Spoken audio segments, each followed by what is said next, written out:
Warga Desa Kedaton, Kecamatan Kalianda, Lampung Selatan, Lampung, Jumat lalu digegerkan dengan kabar tewasnya salah satu wanita yang tinggal di kamar kos di wilayah mereka. Korban bernama Shirley, berusia sekitar 33 tahun, warga Sumatera Selatan. Mayat korban yang berada di ruang dapur pertama kali ditemukan oleh pedagang sayur keliling. Saat ditemukan, korban terluka di bagian leher. Perempuan itu diduga dibunuh di kamar, lalu dibawa pembunuhnya ke dapur. Korban yang bekerja di salah satu tempat hiburan malam di wilayah Lampung Selatan ini baru tinggal sekitar 10 hari di kamar kos tempat ia dibunuh. Kita keluar jam 8 tuh pintu udah buka. Tapi nggak tahu, saya pikir ya ada dia gitu. Tapi semalam ada aneh-aneh nggak? Nggak tahu ya, saya udah malam di rumah tidur. Iya. Saya nggak pernah open sih lah. Namanya dia kerjanya kayak gitu ya. Dia ini orang mana sih? Asli Palembang. Palembang. Namanya siapa? Shirley. Umur? Anak satu sih dia, kalau umur nggak tahu. Ada 30. Lebih lah, paling lebih dikit. Jenazah korban kemudian dievakuasi ke Rumah Sakit Umum Daerah Bob Bazar Kalianda, Lampung Selatan. Haris Susanto melaporkan dari Lampung Selatan.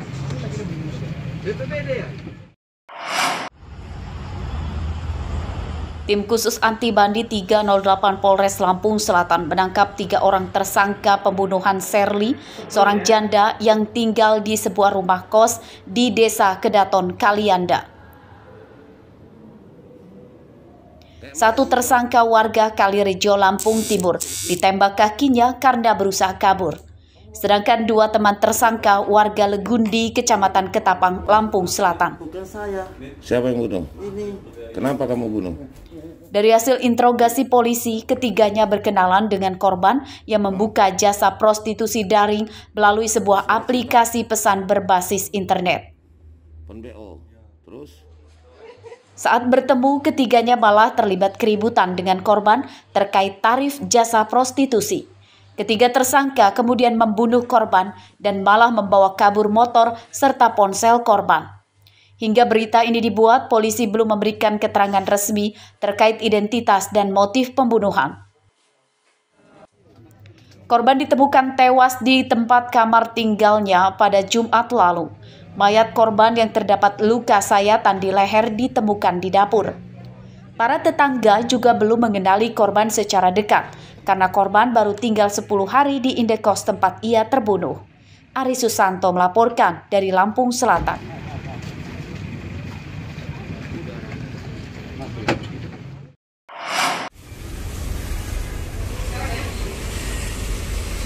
Diduga kesal karena lama menunggu antrian pesanan makanan, Arfan, seorang oknum ASN di Lampung, mengamuk dan melempar batu di sekitar Jalan Zainal Abidin Pagar Alam, Kelurahan Labuhan Ratu, Kecamatan Raja Basa, Bandar Lampung.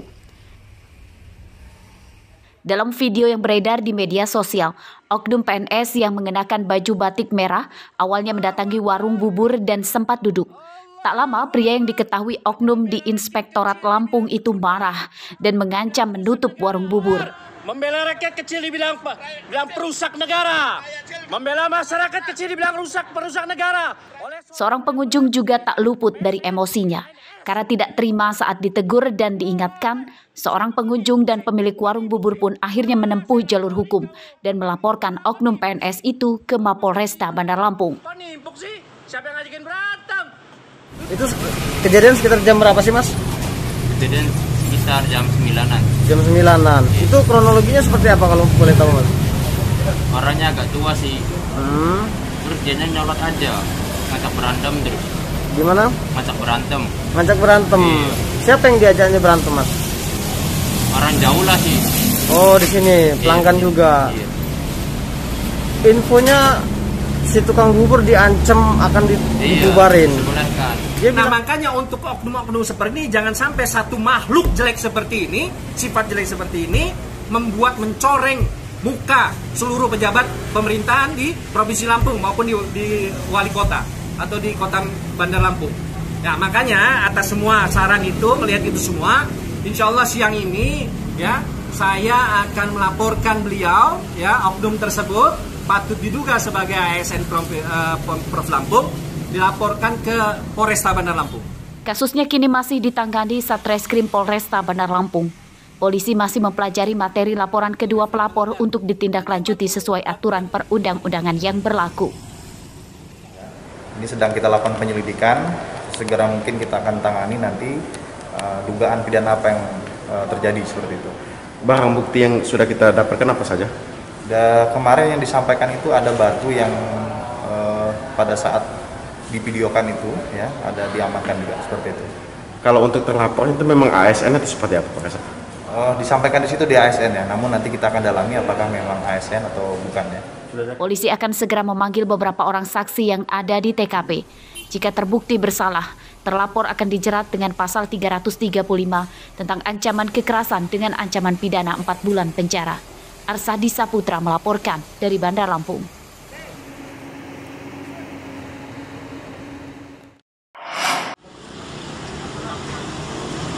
Rumah sewa di tengah permukiman padat penduduk yang difungsikan untuk pabrik minuman keras di Kelurahan Bumi Waras, Bandar Lampung, digerebek polisi. Dari dalam pabrik ini, polisi menyita belasan drum berisikan cairan bahan minuman keras, puluhan liter alkohol murni, peralatan memproduksi minuman keras, serta seribuan botol kosong untuk wadah minuman keras yang akan diedarkan. Ratusan botol minuman keras dengan berbagai merek yang sudah jadi dan siap edar juga disita. Penggerebekan dipimpin langsung oleh Kapolresta Bandar Lampung, Kombes Ino Haryanto. 4 orang ditangkap yang terdiri dari pemilik pabrik bernama Gunanto, serta 3 karyawannya bernama Hendrik, Hasan, dan Edi. Pabrik yang digerebek memproduksi berbagai merek minuman keras palsu. Omsetnya per bulan bahkan mencapai lebih dari 200 juta rupiah.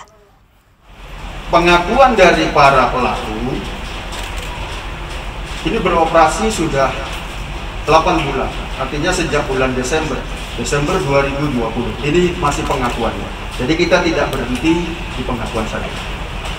Nah, keuntungan kalau kita hitung selama 8 bulan ini berkisar antara 1.680 juta rupiah. Pabrik minuman keras palsu ini telah beroperasi sekitar 8 bulan. Minuman keras dijual hingga keluar kota Bandar Lampung.